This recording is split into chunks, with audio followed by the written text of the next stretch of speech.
Amém, irmãos. Vamos começar orando então. Eu gostaria que você orasse um pouco, colocasse a sua vida à disposição de Deus, que o Espírito de Deus tenha acesso ao teu coração, à sua mente. Senhor, nós queremos, Pai, nos render aos teus pés mais uma vez. Queremos, Pai, invocar o teu nome nesse lugar. Queremos, Pai, declarar, Senhor amado, a nossa total dependência do Senhor. Nós declaramos, Pai, não cansamos, Senhor, de falar, de declarar isso, que nós sem o Senhor, nós nada podemos fazer. Senhor, nós te pedimos, Pai, envolve-nos agora, Senhor, na tua presença. Envolve-nos, Pai, na dimensão do Senhor, Pai, daquilo que o Senhor quer fazer essa noite, nos ensinar. Senhor, nós rejeitamos, Pai, tudo aquilo que não vem do Senhor. Rejeitamos, Pai, toda seta na nossa mente, nos nossos pensamentos. Te pedimos, Pai, leva cativo o nosso pensamento à tua obediência. Vem sobre nós agora, Pai, com renovo. Vem sobre nós agora, Pai, com refrigério. Senhor, que em nome de Jesus o Senhor possa fortalecer cada um de nós agora no Senhor e na força do teu poder. Pai, nós queremos nos revestir de toda a armadura do Senhor. Queremos nos revestir, Senhor amado, do Senhor, do fortalecimento do Senhor sobre a nossa vida, Pai. E que em nome de Jesus, Pai, tudo aquilo que vem para roubar, tudo aquilo que vem, Senhor, para impedir, tudo aquilo que vem, Senhor, para atrapalhar, Pai amado, o teu povo, para nos atrapalhar nesse lugar, trazer peso, trazer, Senhor amado, algum desconforto, lança fora desse lugar, Pai. Nós queremos, Senhor, entrar agora no secreto do Senhor. Queremos nos esconder no teu esconderijo, descansar à tua sombra e aprender contigo, Senhor, aquilo que o Senhor quer nos ensinar, Pai. Nós entregamos, Senhor, esse tempo nas tuas mãos. Entregamos, Pai amado, cada um aqui, Senhor, nas tuas mãos. Aqueles que estão aqui, aqueles que ainda estão vindo, que o Senhor possa, Pai, nos guardar, que o Senhor possa, Pai, nos direcionar, Pai amado, todos os dias da nossa vida, para a glória do teu nome, Senhor. Nós te agradecemos, em nome de Jesus, Deus. Amém. Amém, querido. Pode sentar, fica à vontade.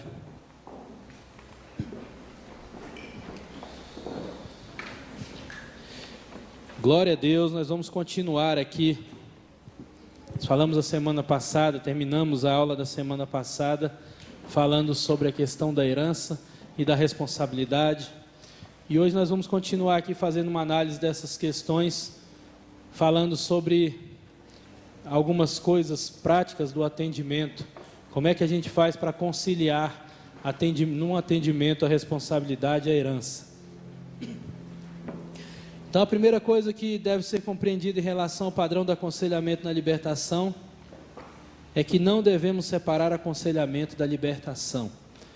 Durante muito tempo, e isso ainda é em alguns lugares ainda é um senso comum, que durante muito tempo as pessoas fizeram isso, separando aconselhamento da libertação. E até um tempo atrás, eu até acreditava nisso também, alguns anos atrás, eu acreditava que ou você fazia aconselhamento ou você fazia libertação. E eu já ouvi também algumas pessoas que trabalham nessa área de atendimento pastoral, as pessoas declarando, já ouvi pastores dizendo assim, olha, eu trabalho só com a área emocional, trabalho só com a área do aconselhamento. Quando é libertação, eu mando para alguma igreja que faz libertação. E quando a gente começa a trabalhar nessa visão desse padrão do aconselhamento aqui, a gente começa a perceber que não tem como você separar uma coisa da outra num atendimento pastoral, num atendimento de acompanhamento de uma pessoa. A gente vê aqui nessa balança aqui, falando sobre essas proporções aqui. Então, no atendimento pastoral, nós temos 80% de aconselhamento e 20% de libertação. E a gente vê que não tem como separar as duas coisas na prática. Uma coisa puxa a outra, tem demônios que vão trabalhar gerando feridas emocionais, tem feridas emocionais que vão abrir portas para que demônios atuem. Então, são coisas que estão entrelaçadas, são coisas que estão bem ligadas uma na outra. E a gente costuma separar um pouco assim esses temas só para a gente entender, mas na prática a gente vê que uma coisa está muito relacionada à outra. Então o que acontece? O aconselhamento requer tempo de qualidade que envolve diálogo espiritualmente inteligente, profundo e sem pressa. Isso é essencial para conduzir a pessoa a uma interação adequada com os princípios bíblicos de libertação. Então, quando a gente vai pensando num momento ali que você vai atender alguém, você vai se deparar com situações que vão estar relacionadas à questão emocional e relacionadas também a questões espirituais. Ao aconselhamento aqui, a gente vê aqui mais embaixo, o aconselhamento enfatiza a lei da responsabilidade. Quando a gente falou semana passada sobre essa questão da lei da responsabilidade, nós vimos que a lei da responsabilidade é quando nós somos responsabilizados pelas nossas escolhas. E essas escolhas, elas trazem consequências sobre a nossa vida. Então o aconselhamento ele vai girar em torno disso, de você entender como essa pessoa, ela fez as suas escolhas, e você entender quais são as consequências que essa pessoa está sofrendo sobre a vida dela por conta das suas escolhas, e você vai dar um direcionamento bíblico. Muitas vezes você vai dar um direcionamento bíblico, você vai gastar muito tempo ensinando algumas coisas. A gente vê que na prática o aconselhamento muitas vezes se transforma num estudo bíblico, literalmente. Por várias vezes que nós estivemos ministrando a libertação, o aconselhamento de pessoas, nós gastamos muito tempo falando sobre alguns princípios bíblicos que devem ser aplicados. Você pode ter certeza, irmão, vire especialista em perdão, porque é o carro-chefe do negócio. A maioria das pessoas que chegam vão chegar com problemas sérios de mágoa, de ressentimento, problemas sérios nessa área que precisam perdoar, e nós precisamos ter realmente um entendimento correto dentro da palavra de Deus do que é essa questão do perdão, porque a gente vai gastar muito tempo no aconselhamento explicando à pessoa a necessidade de perdoar. Muitos casos que nós tivemos, a gente gastou muito tempo realmente conversando com a pessoa sobre essa questão. Muitas pessoas, mesmo depois de muitos anos dentro da igreja, mesmo depois de passarem anos e anos ouvindo a palavra de Deus, ainda têm um problema sério com a questão do perdão. E a gente percebe que muitas coisas estão travadas na vida das pessoas porque não liberam perdão. E a gente vai gastar muito tempo falando sobre essas coisas. Outra coisa é sobre esse posicionamento da pessoa em relação ao compromisso dela com Deus. Muitas vezes a gente vai gastar muito tempo falando sobre casamento, sobre família, sobre criação de filhos, sobre sequelas que vêm sobre a nossa vida a partir de uma família disfuncional, de uma família problemática. Então a gente gasta muito tempo na ministração com o aconselhamento. E ela lida realmente, basicamente aqui com a questão da responsabilidade pessoal. Nós vamos fazer aqui uma análise desse gráfico, desse diagrama, o esforço pessoal e a abordagem sistêmica. Nós vemos aqui um diagrama que ele cruza aqui duas setas. De um lado, a seta da vertical, ela fala sobre a resposta, sobre a questão da resposta da pessoa, e da horizontal vai falando aqui sobre a qualidade do ambiente. Vocês já se identificaram aí, irmãos? Seta vertical falando sobre a resposta, seta horizontal falando sobre a qualidade do ambiente. Aí nós temos 4 quadrantes aqui, esse quadro dividido em 4 partes, e é interessante, quando você vai trabalhar um aconselhamento, você ter condições de identificar algumas situações. Primeiro, você percebe aqui que essa seta da linha horizontal, ela fala da qualidade do ambiente, ela vai de 0 a 100. De 0, quanto mais para o lado do 0, melhor, quanto mais para o lado do 100, pior e altamente tóxico. Ou seja, um ambiente familiar extremamente disfuncional. Então, quando você pega uma pessoa para aconselhar, isso aqui é muito interessante, porque isso aqui é muito prático. Você conseguir observar isso no momento que você está aconselhando. Você conseguir observar isso no momento que você está conversando com a pessoa. Você vai perceber que essa pessoa ela vai vir de um ambiente familiar. Então, você vai identificar aqui qual é o grau de toxicidade do ambiente familiar dela. Então, se a pessoa vem de um ambiente familiar muito tóxico, se ela vem de um ambiente familiar totalmente destruído, ela vem com algumas sequelas que você já vai começar a perceber a partir da conversa que você tem com ela. Aqui nesse quadro, nessa parte vertical, está falando da resposta. É a forma que a pessoa interage com os problemas que ela vive. É a resposta que ela dá em relação à dificuldade da sua família, ao ambiente que ela vive. Então aqui é muito forte aqui essa parte, porque ela vem de 0 a 100, de 0 uma pessoa pouco madura, 100 uma pessoa muito madura. Então a gente vai perceber que as pessoas elas têm uma forma diferente de lidar com as situações que elas vivem. As pessoas têm um grau de maturidade, uma diferença de lidar com os problemas que se apresentam na vida. E a gente vê que nesse primeiro quadro 1, pessoa muito madura, ela vem nesse quadro mais para o lado de pouco problema na família e de uma resposta madura. Essas pessoas que estão nesse quadro aqui, que são pessoas que vieram de um ambiente familiar tranquilo, que são pessoas que têm um ambiente familiar saudável e que também têm uma resposta madura. São pessoas menos complexas, assim, são pessoas que interagem de forma mais tranquila com os problemas que se apresentam no decorrer da vida.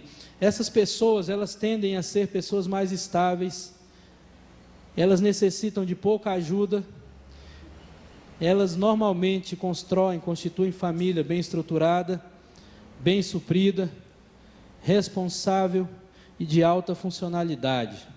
Está dizendo aqui embaixo, né? No primeiro quadrante, a pessoa muito madura, que é fruto de um ambiente funcional e tem uma resposta emocional madura. Então você vai perceber duas coisas, querida. A primeira é como a pessoa está lidando com os problemas que ela tem. Então você vai perceber, existem pessoas extremamente maduras, que têm uma capacidade de lidar de forma bem coerente com os problemas que estão vivendo, e tem pessoas que vão entrar em crise com qualquer coisa, elas vão surtar. Então a gente vai começar a identificar isso. Isso é importante quando você estiver fazendo um aconselhamento, você identificar o grau de maturidade dessa pessoa. Muitas vezes o confronto e o tempo gasto no aconselhamento é você começar a conduzir essa pessoa a um processo de amadurecimento. Quando você identifica que a pessoa tem uma resposta muito ruim, você começar a confrontar ela em algumas áreas para que ela comece a entender a necessidade que ela tem de amadurecer. Então a gente vai aqui para o outro quadrante, pessoa muito madura, mas com um problema sério de família, que vive num ambiente tóxico. Aí diz aqui, né, pessoas dessas aqui são resilientes, se recupera prontamente, tem habilidade de cooperar, responde bem aos desafios, não deixa o seu humor se abater, é alegre, o ambiente é tóxico, porém é apta para responder com maturidade. A forma de reagir é a chave para vencer os fatores tóxicos.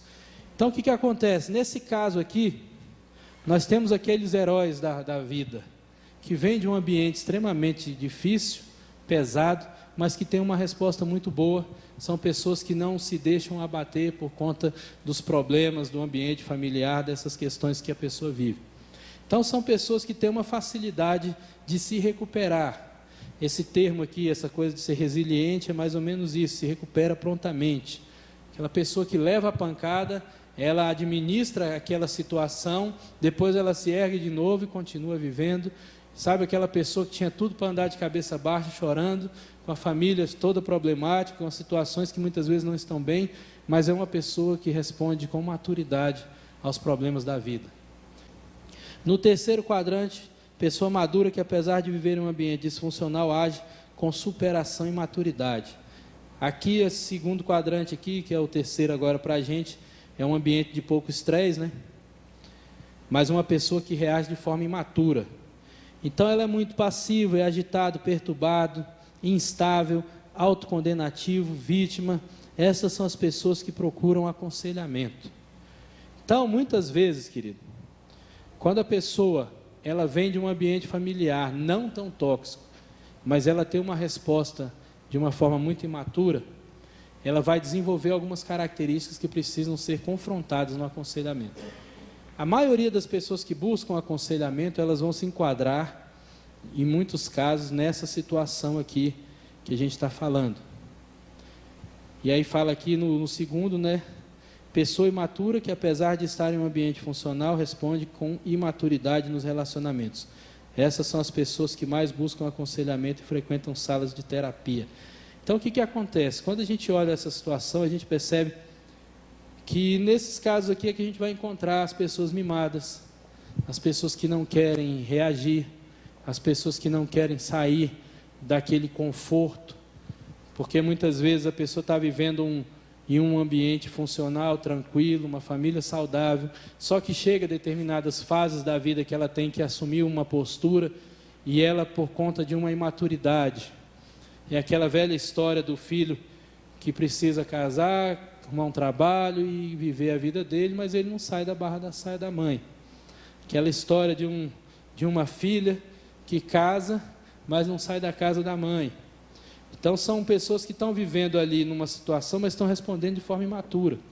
Na hora de tomar algumas posições para que ela possa viver uma vida de forma madura, ela se trava, ela não consegue avançar isso aí. A gente vê que são pessoas muitas vezes passivas, e elas precisam ser confrontadas. Em alguns casos, a pessoa pode estar deixando de viver muita coisa de Deus para a vida dela, porque ela tem medo de dar um passo, de acreditar, de amadurecer, de viver aquilo que Deus tem para ela a partir de uma vocação, de um dom, de algo que Deus deu. E a gente tem encontrado muito isso nessa questão dos casamentos. Muita interferência, muita imaturidade, muita gente que não corta o cordão umbilical, muita gente que fica presa em algumas coisas que deveriam ser cortadas e que precisavam realmente ter um posicionamento mais maduro. E tudo isso vai gerando sequela. E aí muitas vezes a gente vai ter que conciliar casais que um dos dois lados vão estar nessa situação de imaturidade. O outro o cônjuge já está assim no limite, porque a pessoa não reage, e aí o outro não quer sair também daquela situação de comodismo. Então a gente vai ter que trabalhar muito aconselhamento em alguns casos. Na maioria das vezes, quando vai falar de casamento, a gente vai pegar muitos casos assim hoje. E o último, que é no quarto quadrante aqui, que é aqui que o negócio fica feio, porque aqui é a pessoa que vem de um ambiente muito estressado, de um ambiente muito tóxico, e que tem uma resposta imatura, que tem uma dificuldade muito grande de lidar com os problemas. Aí essa pessoa, que fala aqui, pessoa de rua, sem teto, problemas crônicos, abandonados, manicômios. Então são as pessoas que são marginalizadas. Normalmente as pessoas que se enquadram nesse quadrante, elas vão ter problemas sérios, e são essas pessoas que estão hoje sendo internadas em manicômios, são essas pessoas hoje que estão vivendo pessoas de rua, porque eles vêm de um ambiente disfuncional e têm uma resposta muito ruim, muito imatura diante das crises, das dificuldades. Aí diz aqui no quarto quadrante, a pessoa muito imatura que cresceu em um ambiente estressante e responde imaturamente. Muitas delas se tornam marginalizadas, mendigos, viciados, assaltantes, etc. Por isso que a gente tem que pensar, querido, nós estamos aqui pensando como um conselheiro. Isso aqui é um quadro que é interessante você conhecer um pouco disso, para você, no momento que você estiver fazendo um aconselhamento, conversando com alguma pessoa, você identificar qual é o grau de estresse do ambiente que essa pessoa veio e qual é o grau de maturidade dela diante desses problemas, como ela reage. Porque a partir disso você começa a construir uma linha de aconselhamento sobre a vida dessa pessoa. Amém? Então isso aqui a gente está falando dessa questão do aconselhamento. O aconselhamento vai trabalhar com a lei da responsabilidade. A forma que você interage com o que a vida está te apresentando. A forma que você escolhe diante dos desafios da vida, diante daquilo que você tem que escolher. E a libertação enfatiza a lei da herança. A libertação lida com os problemas espirituais que afloram emocional, psíquica e fisicamente. Existem espíritos específicos que se infiltram em áreas específicas da vida de uma pessoa devido a feridas ou iniquidades de cunho pessoal ou geracional. Então aqui a gente vê que a maior parte da libertação, ela vai estar relacionada à questão da herança. A gente aprender a lidar com as heranças que a gente recebeu espirituais e aprender também a resolver problemas espirituais a partir das nossas escolhas. Então aqui tem a esfera de mapeamento hereditário. Visita a iniquidade dos pais nos filhos até a terceira e quarta geração. O entendimento sobre o mapeamento hereditário é fundamental para nos colocarmos adequadamente na brecha pela família através da intercessão profética e do arrependimento por identificação. Isso aqui é o seguinte, queridos, nós precisamos de um parâmetro. A partir de quantas gerações a gente começa a identificar alguns problemas nessa questão da herança, dessa herança geracional. Então a Bíblia ela deixa aqui para a gente fazer um levantamento dessa questão a partir da terceira e quarta geração. Quando a gente vai saber que tem ou não um problema na nossa família, alguma maldição hereditária instalada ali, é a partir desse levantamento. Se você pegar 3 ou 4 gerações da sua família e você começar a identificar alguns problemas que se repetem demais na sua família ali, você vê todo homem adulto, toda família termina em divórcio, todas as mulheres elas são mães antes do casamento e tudo. Se você começar a identificar isso numa esfera de 3 ou 4 gerações, você já pode concluir que se instalou ali de alguma forma uma maldição hereditária a partir do pecado da iniquidade de alguém. Aquilo ali foi instalado na árvore genealógica da pessoa. Então aqui deixa essa questão, quando você for fazer um mapeamento espiritual de alguém, a pessoa vai falar, como é que eu vou saber se tem ou não? Então a gente vai levar essa pessoa a fazer uma análise da família dela a partir de 3 ou 4 gerações. Então se ela pegar o avô, o pai e a geração dela e identificar problemas nessa geração, nessas 3 gerações, já é um forte indício de que aquilo ali já está instalado, aquela maldição já está instalada naquela família. Aí surge aquela pergunta, e quando eu não sei nada dos meus familiares? E quando eu não tenho acesso? Isso acontece muito. Quando eu não tenho acesso a informações de um pai ou do meu avô, eu não tenho contato com a família do pai ou da mãe, nós vamos fazer uma análise, querido, em cima do que você sabe, do que você já ouviu. Em alguns casos a gente vai ter que andar realmente direcionado por uma revelação de Deus mesmo, Deus direcionando a gente. Tem momentos que você está numa ministração, a pessoa não tem nenhuma informação da família, mas ela tem alguns indícios que você não encontra a resposta a partir da responsabilidade pessoal dela, não foi porque ela fez algumas coisas, mas aquela coisa, aquele sintoma está latente, ele está escondidinho, mas ele está ali perturbando a vida daquela pessoa. Então a gente parte de um pressuposto, a gente tem aquela ideia, se você não tem certeza, ore, porque orar nunca é demais. Então, dá a entender que teve alguma coisa com espírito de morte nessa situação aqui, mas eu não tenho certeza se minha mãe fez aborto, ou se alguém da minha família já fez, ou teve homicídio nos antepassados, ou teve alguma coisa desse sentido, mas você vê alguma coisa que direciona para isso, então você vai explicar para a pessoa, naquele momento, olha, nós vamos trabalhar aqui, vamos fazer uma oração, porque dá a entender que teve alguma coisa, mesmo que você não saiba, e nós vamos orar em cima disso aqui, desfazendo isso. Por quê, querido? Porque se não teve, não vai fazer diferença nenhuma, mas se teve, você vai resolver a questão no mundo espiritual. Então, isso aí é importante a gente saber, porque muitas vezes vão chegar pessoas que não têm essas informações. Hoje a gente vive uma geração de pessoas que de alguma forma elas estão muito desvinculadas dos seus vínculos familiares. Elas estão muito separadas, assim, as pessoas não têm mais essa preocupação. E a gente vê isso, que é uma característica do povo ocidental. O povo oriental, ele tem muito essa coisa dos antepassados, eles sabem até não sei que geração, quem foi os seus antepassados, o que eles fizeram, as histórias, e tem toda aquela reverência pelos antepassados. E o povo ocidental, ele não tem muito isso. A gente mal sabe o que os nossos pais fizeram, quanto mais o avô, o bisavô e não sei mais quem. Então a gente encontra muito isso, é uma realidade que a gente encontra muito no aconselhamento de pessoas que não vão ter uma informação a respeito de um dos pais ou dos seus avós, dos seus antepassados. E quando isso acontecer, a gente vai trabalhar ali dentro de uma direção de Deus, partindo de um entendimento, de um pressuposto que pode ter acontecido, então a gente vai. Aí aqui a gente vai analisar um episódio aqui de libertação.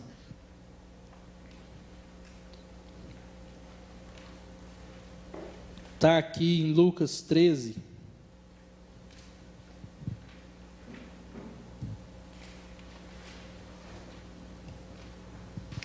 Lucas 13, versículo 10 ao 17.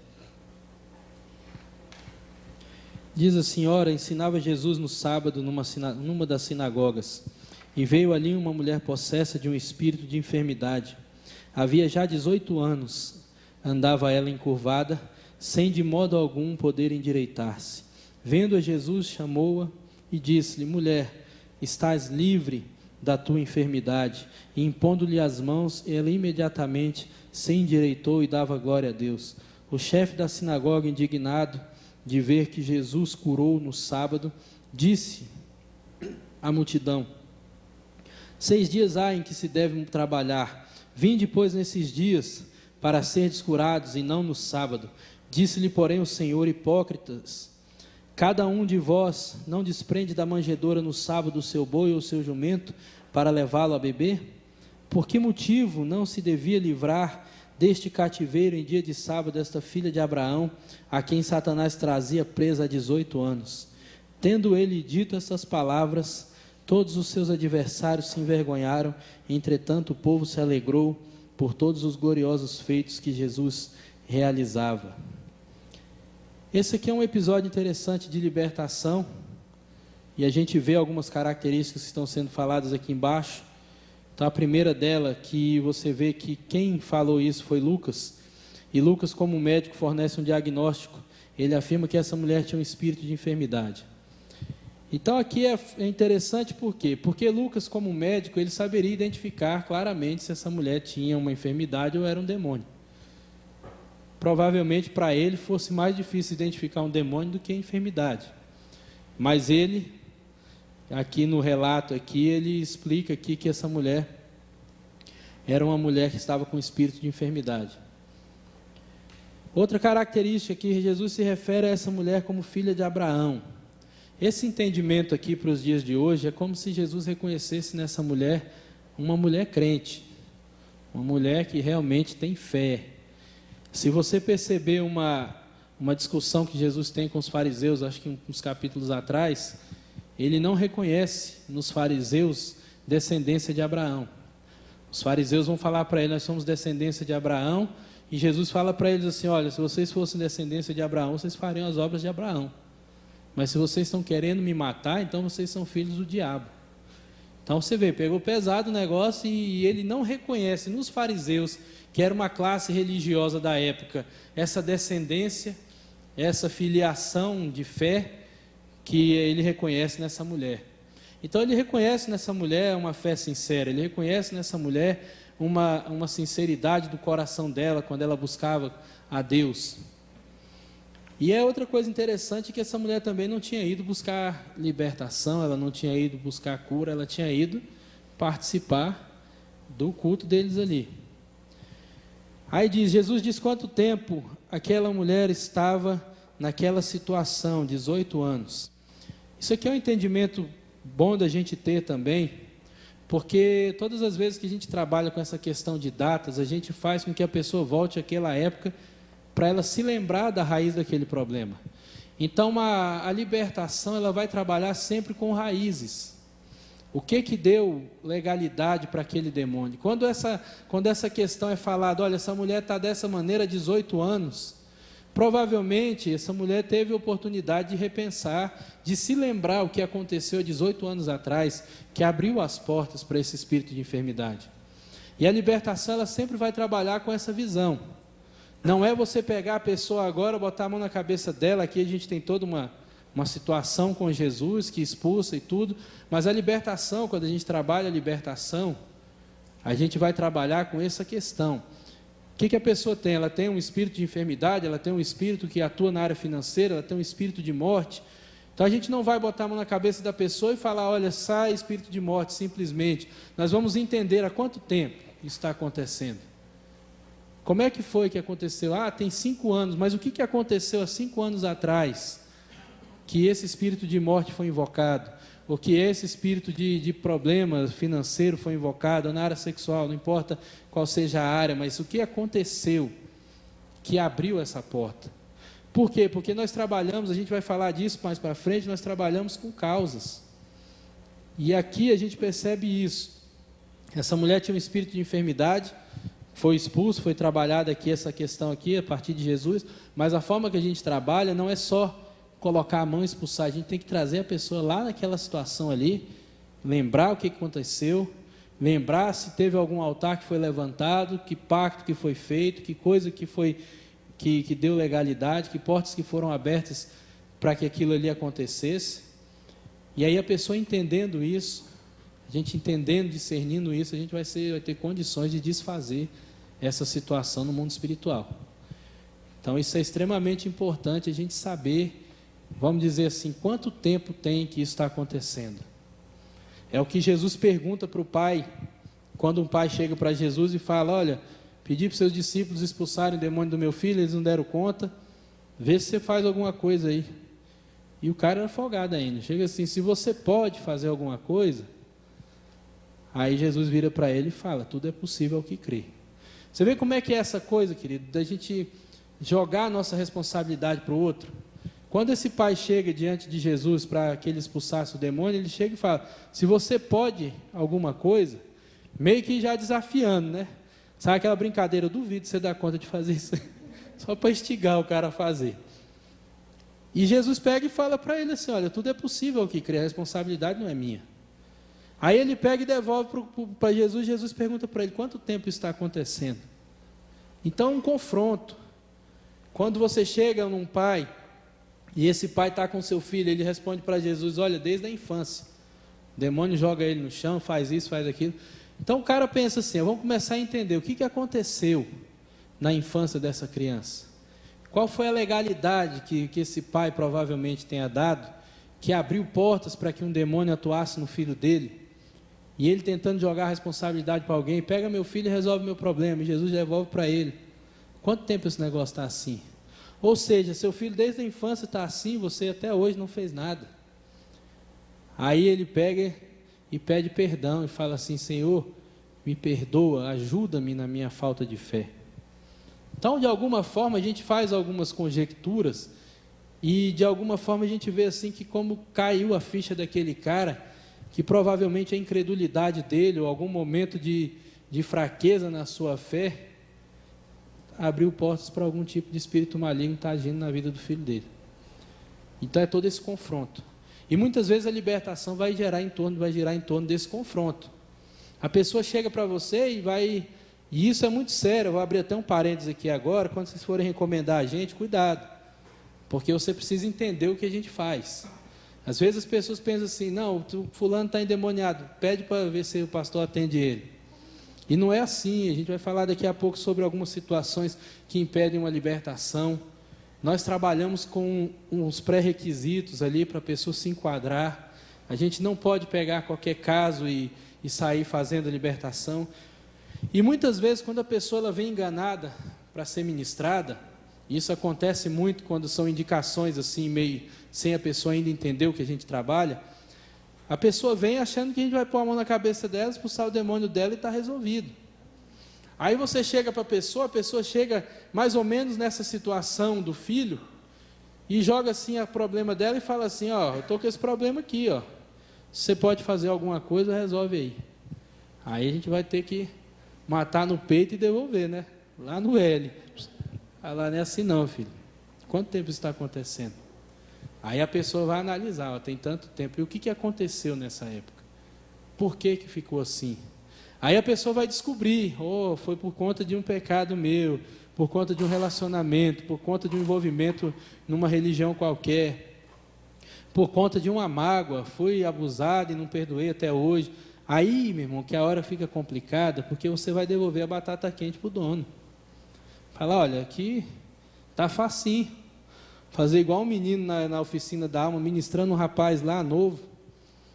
E a gente no meio da ministração e tal, meio do começo da ministração, e ele pôs a mão na cabeça e falou, pastor, pelo amor de Deus, não vem com essa conversa de perdão para cá não, cara.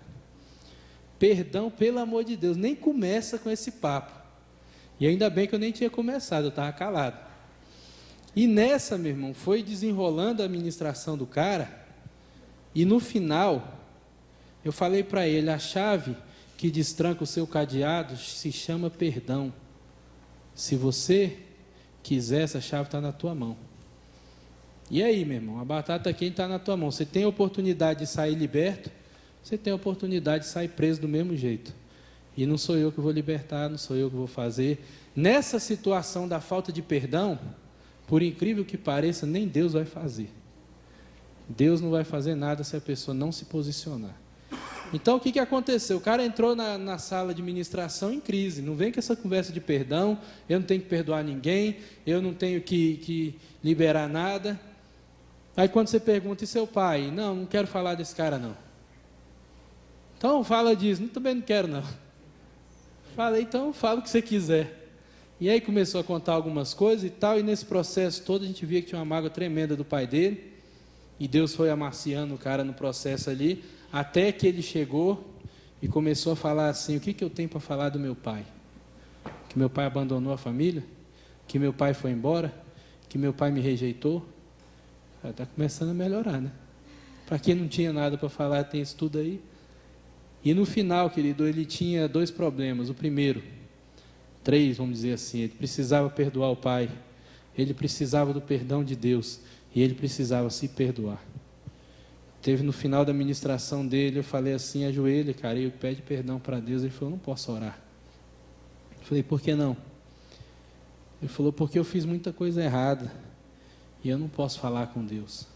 Você vê o sofismo, querido, a única saída para ele era se dobrar diante de Deus com o coração quebrantado, se rasgar diante de Deus, falar, Deus me perdoa, e o cara dizendo, eu não posso falar com Deus, porque eu sou ruim demais. E depois que ele conseguiu falar e pedir perdão, eu falei, agora você precisa se perdoar, meu irmão.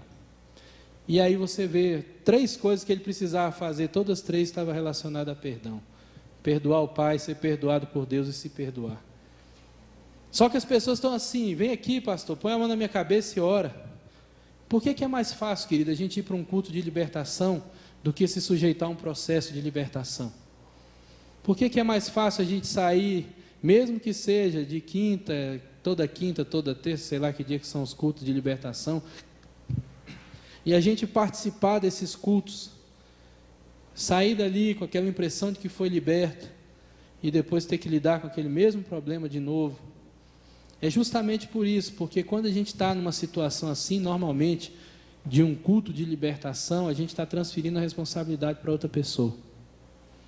E muitas vezes essa responsabilidade é uma responsabilidade de arrependimento, é uma responsabilidade de posicionamento, é uma responsabilidade de voltar a 18 anos atrás e consertar alguma coisa errada que aconteceu, a voltar, sei lá quantos anos atrás e procurar pessoas para resolver. Então esse caso aqui dessa mulher, ele é interessante nesse ponto, quando Jesus fala, ela está há 18 anos. O que aconteceu há 18 anos? Provavelmente essa mulher se lembrou, antes desses 18 anos ela era normal. 18 anos atrás abriu uma porta, o demônio entrou, ela ficou encurvada.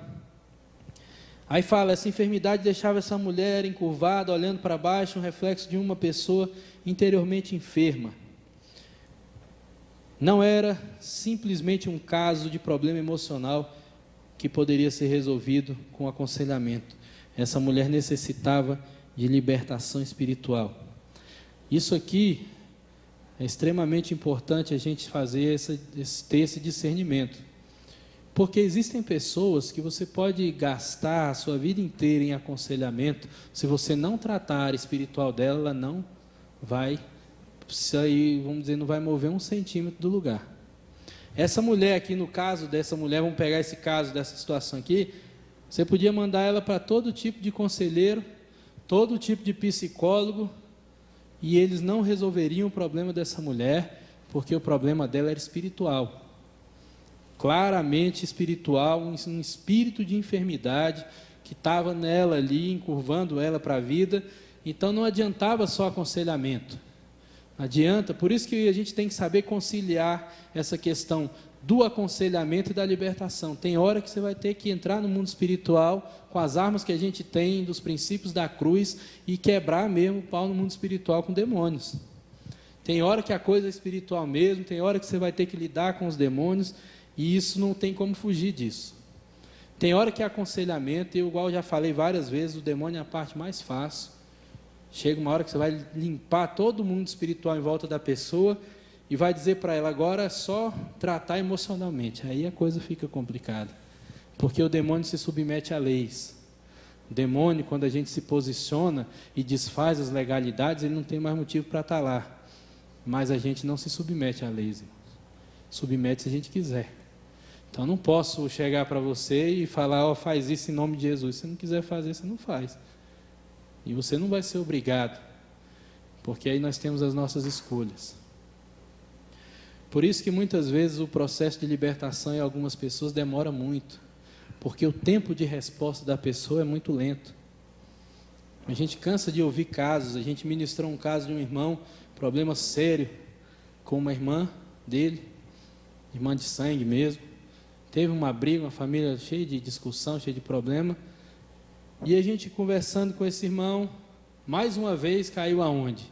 Olha, meu filho, está tudo fácil demais, seu problema aqui está facinho. Só volta lá na sua irmã, pede perdão para ela, reconcilia, acabou o problema.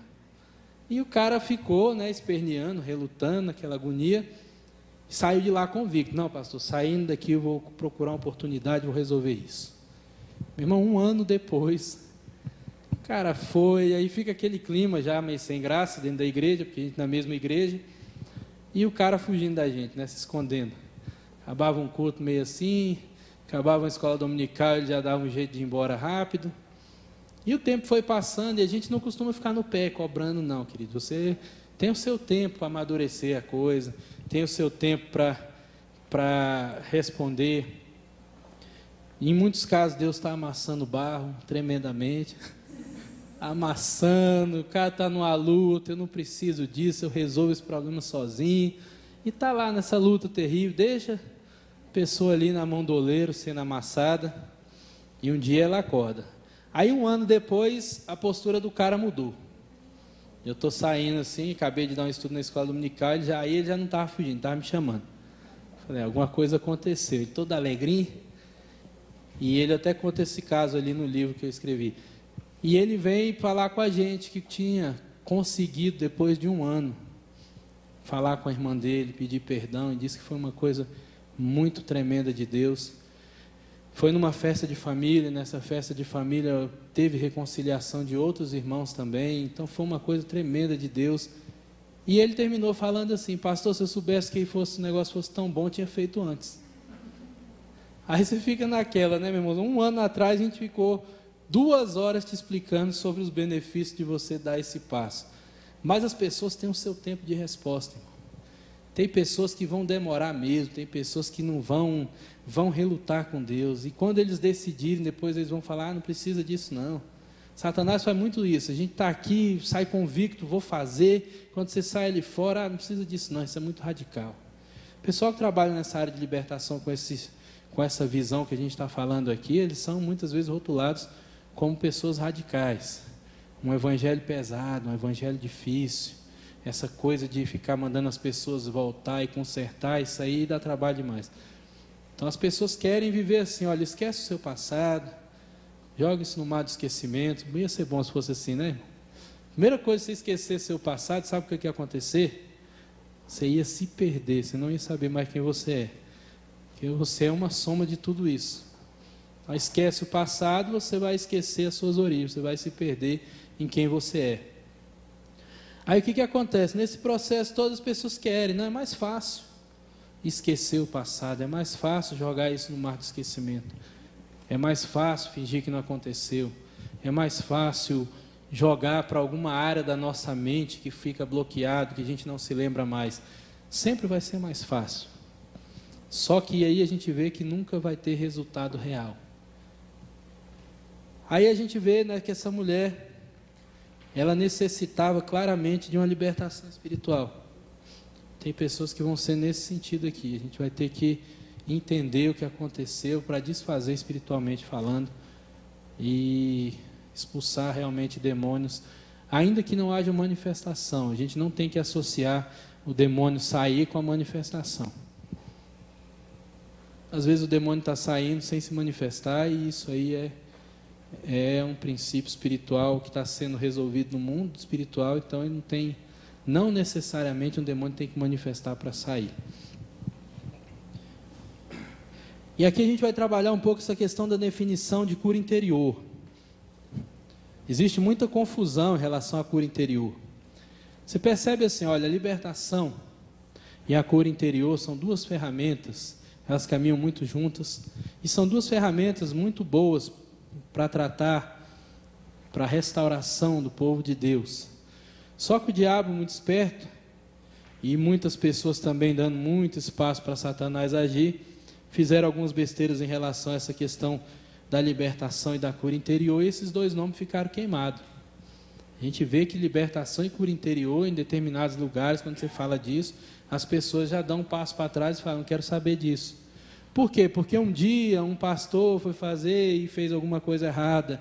Um dia alguém confundiu cura interior com regressão e atrapalhou o esquema todinho, e aí saiu isso como se fosse, vamos dizer, como se fosse a única verdade. Olha, a cura interior é regressão, não mexa com esse negócio não. E a gente vê que são duas ferramentas que, quando o Satanás consegue tirar dentro da igreja, essa restauração interior e essa libertação espiritual, quando ele tira isso, ele deixa as pessoas, de alguma forma, sem duas ferramentas tremendas de restauração. E a igreja perde muito quando ela não age, quando ela não trabalha, restaurando vidas a partir dessas ferramentas. Então tem uma definição aqui de cura interior. Sintetizando o conceito de cura interior, podemos dizer que cura interior é quando alguém, conscientemente respaldado pela maturidade espiritual adquirida, com nítida consciência da presença graciosa de Deus, pode enfrentar o seu passado, sendo levado a interagir com a memória ferida, lidando com as situações, com os princípios implícitos no sacrifício de Jesus. Então aqui a gente tem que esmiuçar a coisa. Primeiro, cura interior é quando alguém conscientemente já matou a história da hipnose, irmão. Já matou a história da regressão. Ninguém vai hipnotizar a pessoa para ela voltar no passado. Então, assim, primeiro a pessoa consciente. Não é manipulada, não é uma pessoa hipnotizada, mas é uma pessoa consciente. Aqui outra coisa muito forte aqui, ó, respaldado pela maturidade espiritual adquirida. Você não deve submeter uma pessoa a uma cura interior sem que ela tenha maturidade para lidar com as feridas dela. Tem pessoas que se você ainda não discipulou, não trabalhou a maturidade espiritual dela, a maturidade emocional, se você colocar ela em contato com os traumas e as dores dela, ela vai surtar. E depois a culpa é sua como conselheiro. Então você precisa discernir isso. Essa pessoa não tem maturidade para lidar com esses traumas. Então ela precisa de quê? Ela precisa aprender algumas coisas. Aí você faz, se você está na mesma igreja, é importante você estar ali acompanhando. Então você está na mesma igreja que uma pessoa que está passando uma situação. Você vai montar um plano de discipulado para essa pessoa, um plano intencional. As áreas que você identificou que ela não tem o conhecimento suficiente, você vai montar esse plano com ela e vai desenvolver esse estudo aí com ela durante algum tempo. Para quê? Para ela ir amadurecendo, para ela ir entendendo, para ela ir realmente se preparando para lidar com algumas coisas. Então tem pessoas que foram extremamente injustiçadas, machucadas, abusadas, assim, que estão carne pura, que é aquela pessoa que está na carne viva, emocionalmente falando. E elas chegam na igreja, se você pega uma pessoa dessa e chega para ela falando de perdão, ela vai embora, irmão. A pessoa some, eu não quero saber disso não. Por quê? Porque ela não tem maturidade ainda para entender isso. E você vai e joga aquele fardo que a gente costuma dizer, não, mas se Deus te perdoou de tanta coisa, a gente tem que perdoar também. Quando a gente tem maturidade espiritual para entender todo esse processo, a gente vai responder em cima disso. Mas quando você pega uma pessoa extremamente imatura e espera que ela responda porque Jesus te perdoou, Deus te perdoou de todos os seus pecados e tal, a pessoa nem tem consciência ainda quais são todos esses pecados, ela ainda nem tem essa consciência do sacrifício de Jesus. Às vezes para ela o sacrifício foi só uma história que contaram, que ela achou legal. Tem gente que nem entende isso direito, tem gente que ainda está naquela assim de nem entender o que aconteceu realmente. Aí você chega e põe isso sobre a vida da pessoa, às vezes isso se torna um fardo. A pessoa precisa realmente entender, ela tem que se conscientizar da dívida que ela tinha, ela tem que se conscientizar do sacrifício, o que significou isso realmente. Então é respaldado pela maturidade adquirida, com a nítida consciência da presença graciosa de Deus. Isso aqui é extremamente importante, querida. A gente não leva ninguém a entrar nos quartos escuros da sua alma sem essa certeza, ó, Deus vai entrar contigo. Por quê? Porque tem pessoas que só o medo de sentir o que sentiram já impede ela de entrar em contato. Ela nem entrou em contato. Às vezes o medo de entrar em contato é maior do que a própria dor. E se a pessoa não tiver essa convicção clara de que Deus está ali e que a coisa vai ser realmente conduzida pelo Espírito de Deus, e Ele vai entrar com a pessoa naquela situação, a pessoa provavelmente ela não vai querer fazer, não vai querer passar por esse caminho. Aí ela fala, tendo, aqui fala consciência e tal, pode enfrentar o seu passado sendo levado a interagir com a memória ferida. Então aqui é uma coisa também que já vai desfazendo esse conceito de regressão. A cura interior não é você levar a pessoa a voltar ao passado dela, mas é você trazer o passado para o hoje.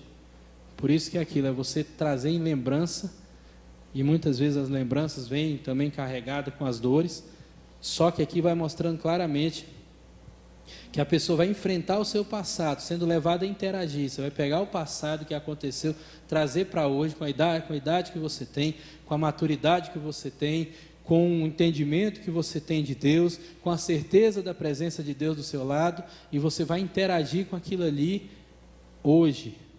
Não é, você vai voltar lá quando você tinha 5 anos e viver e tal, como se você fosse com 5 anos de idade ali. Aí fala, lidando com as situações, com os princípios implícitos no sacrifício de Jesus. Então aqui a gente vê, o remédio para a coisa é o quê? Os princípios que vão ser aplicados a partir do sacrifício de Jesus na vida dessa pessoa e naquela situação. Tudo certo, irmãos? E nada resolvido?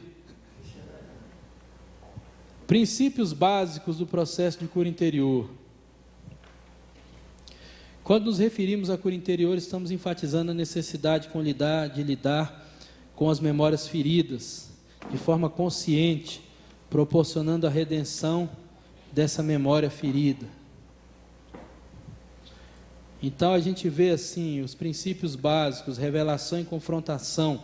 Pessoas enfermas da alma precisam ser confrontadas na sua memória e história.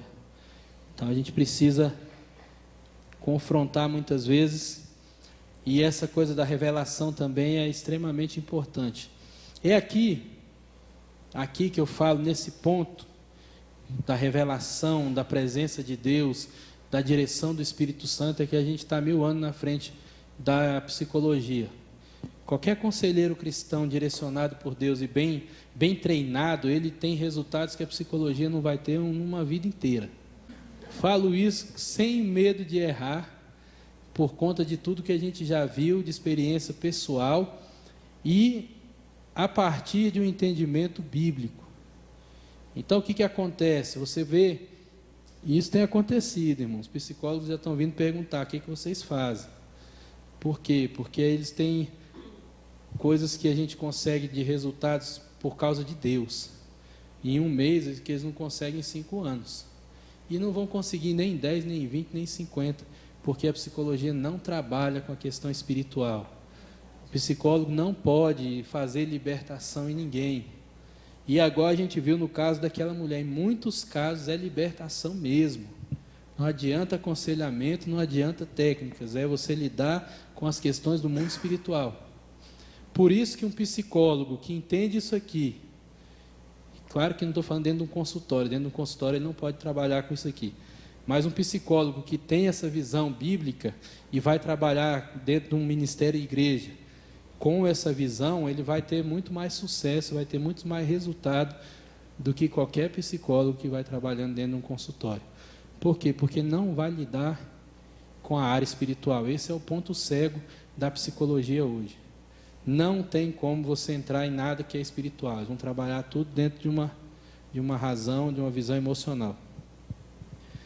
Então, a cura interior também trabalha em quê? Confissão da culpa e da vergonha. Essa é a maneira bíblica de quebrar o poder de um trauma. Isso aqui é tremendo, querido. Olha só, confissão da culpa e da vergonha. Muitas vezes a pessoa fica presa num trauma justamente porque nunca conseguiu falar desse trauma com ninguém. E muitas vezes a prisão que está na pessoa é a prisão de não conseguir abrir, de não conseguir confessar um trauma que ela tem culpa ou um trauma que causa vergonha. Muitas pessoas ficam presas em traumas de abuso emocional, de abuso sexual, porque elas não têm coragem de falar. E a gente cansa de ouvir isso nas ministrações, que as pessoas entrarem e falarem assim: pastor, isso eu nunca contei para ninguém. Ou a pessoa diz assim: eu entrei nessa sala decidida a não falar desse assunto. E é por isso que a gente está 1000 anos na frente, irmãos. Aí tem um tal de Espírito Santo tremendo, que a pessoa entra toda travada, mas esse Espírito Santo começa a trabalhar o coração dela, começa a convencer, começa a conduzir o processo. Às vezes a gente nem precisa falar, você não precisa confrontar, você só deixa Deus fazer a coisa. Daqui a pouco a pessoa está falando, está confessando, está colocando para fora, e aí você vê que isso vai quebrando essa força, o poder do trauma na vida dessa pessoa. Eu falo, por incrível que pareça, o caminho não é se proteger, mas se expor, tirar mordaças emocionais. A grande pedra no caminho da cura das memórias é a reputação, a dor da vergonha. Então você vê, muitas vezes a pessoa realmente está presa, por quê? Porque essa dor da vergonha, a preocupação que ela tem com a própria reputação, o medo, de ser julgado, o medo de ser rejeitado, o medo de falar daquilo que aconteceu, daquilo que ela fez, e a outra pessoa que está ouvindo começar a julgar. Isso aqui é muito forte, isso aqui muitas vezes impede a pessoa realmente de ser livre. Perdoar incondicionalmente injustiças e rejeições sofridas. Isso é um mandamento que tem que ser obedecido com profundidade e muita firmeza. Aqui é outra questão, cura interior vai estar muito relacionado a essa coisa do perdão. Então, assim, muitos traumas que a gente tem são causados por outras pessoas. E normalmente esses traumas são causados numa época que a gente não tinha como se defender. Muitas vezes na infância. A pessoa ali causa um trauma, a pessoa é injustiçada e ela vai ter que perdoar de forma incondicional. E realmente tem pessoas que têm feridas profundas por conta de traumas que foram gerados por causa de injustiça e abuso, que são difíceis de perdoar, mas ela precisa caminhar em cima disso aí, que é um mandamento, que precisa ser obedecido. Pode acontecer da pessoa na hora do vamos ver ela travar? Pode, irmão. Uma vez eu fui fazer um pai, representando o pai de uma menina, na hora de perdoar ela travou. Ela olhava para mim e falava: não consigo. Eu não consigo perdoar meu pai. E quase que eu falei para ela: tinha que ter avisado isso antes da gente começar, irmão. Por quê? Porque no processo, ela foi falando: não, meu pai eu perdoo. Tá, vamos conversando. Aí foi trabalhamos a área da libertação, os espíritos, demônio, aquela coisa, e fomos entrar nessa área. Quer dizer, nós trabalhamos, a gente faz o contrário. Nós trabalhamos essa questão do perdão. Quando a gente foi entrar nessa parte do perdão, eu acho que tinha outras pessoas também, ela foi perdoando. Acho que minha esposa fez a mãe, não sei mais quem, e foi fluindo. Aí eu entrei e fui fazer o pai dela, representando o pai dela, e ela começou a chorar, se tremer e falou: não consigo perdoar meu pai. E olhava, chorava e falava: não consigo. E a gente dava aquele tempo, esperou um pouquinho, orou, e falamos para ela que ela precisava decidir perdoar e tudo, e ela não conseguiu. E no caso dessa irmã, ela travou o processo dela. Porque se a pessoa se recusa a perdoar, não tem como você prosseguir. Você não pode fazer uma libertação sem a pessoa perdoar.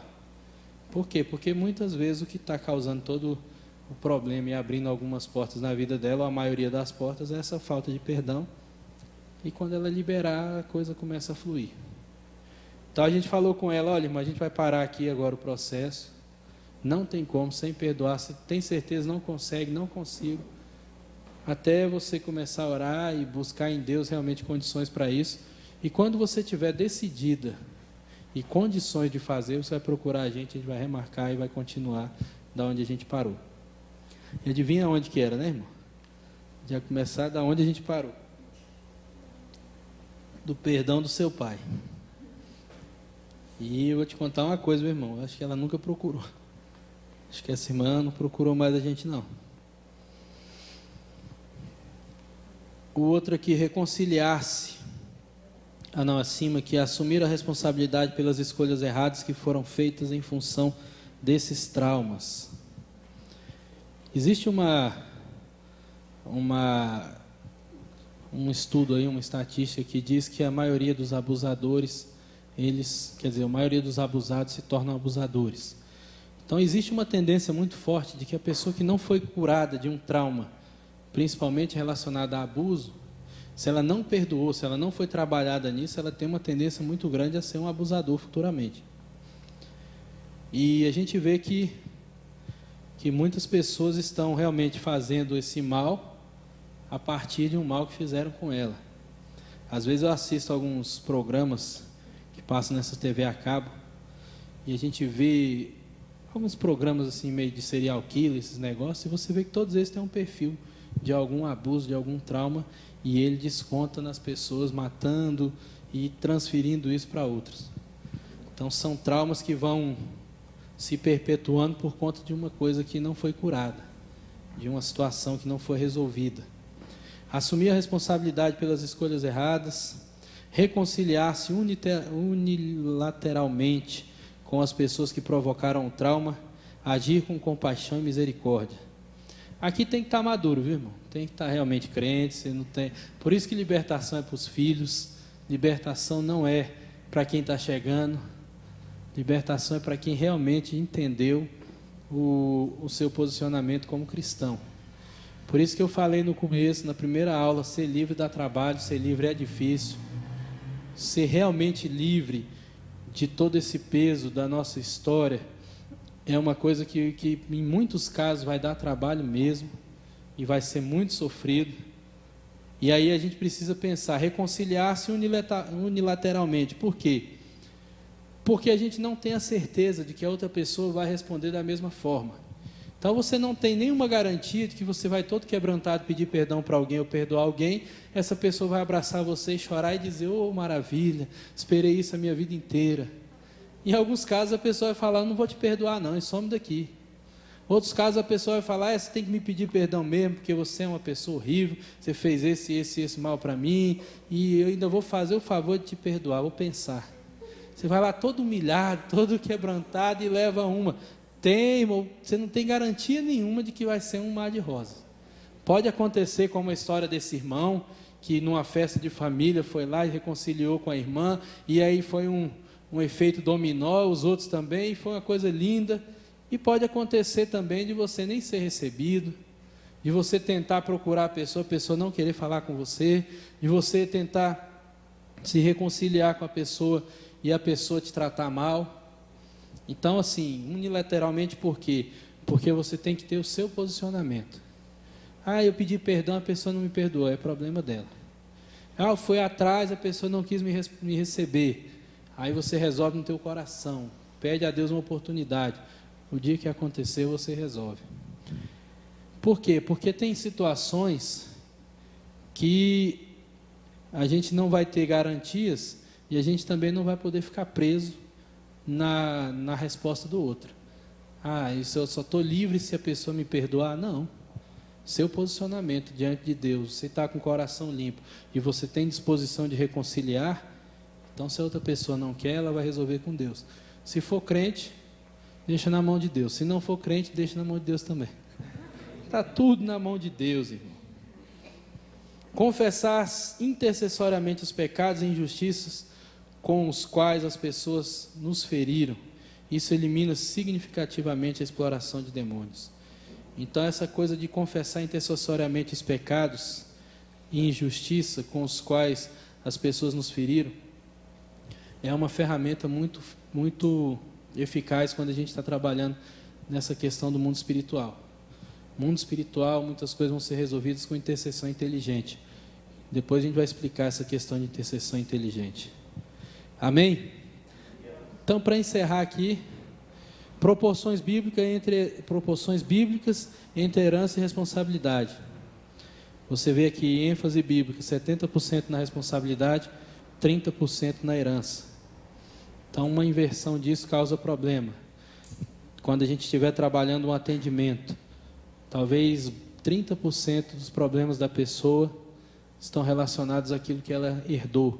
Os outros 70% dos problemas que ela vai estar carregando são de responsabilidade pessoal a partir das escolhas dela. Amém? Então tem duas escolhas aqui, quando fala aqui. Basicamente temos dois tipos de escolhas: os céus e a terra.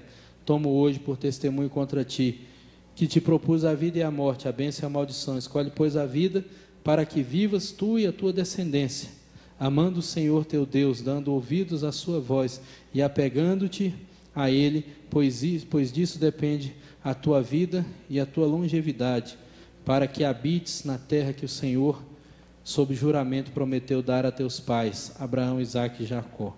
Podemos escolher a obediência, resultando em vida e prosperidade, produzindo um crédito de justiça em uma perspectiva pessoal e geracional, ou podemos escolher o pecado, resultando em morte e castigo na forma de infortúnios e perseguições variadas, produzindo um crédito de injustiça com uma culpa de caráter pessoal e uma perseguição espiritual de caráter coletivo, ou seja, uma consequência geracional. Então a vida ela vai estar muito assim, sempre relacionada com essa questão das nossas escolhas. Quando a gente trabalha com as heranças, é justamente para a gente conseguir limpar e zerar, como a gente falou um dia para trás, todo esse crédito de injustiça, de pecado, de heranças, para que a gente possa alinhar as nossas escolhas na obediência à palavra de Deus. Então é por isso que a gente trabalha tanto com essa questão da herança, para limpar o nosso caminho, para a gente poder escolher de forma correta. Certo, irmãos?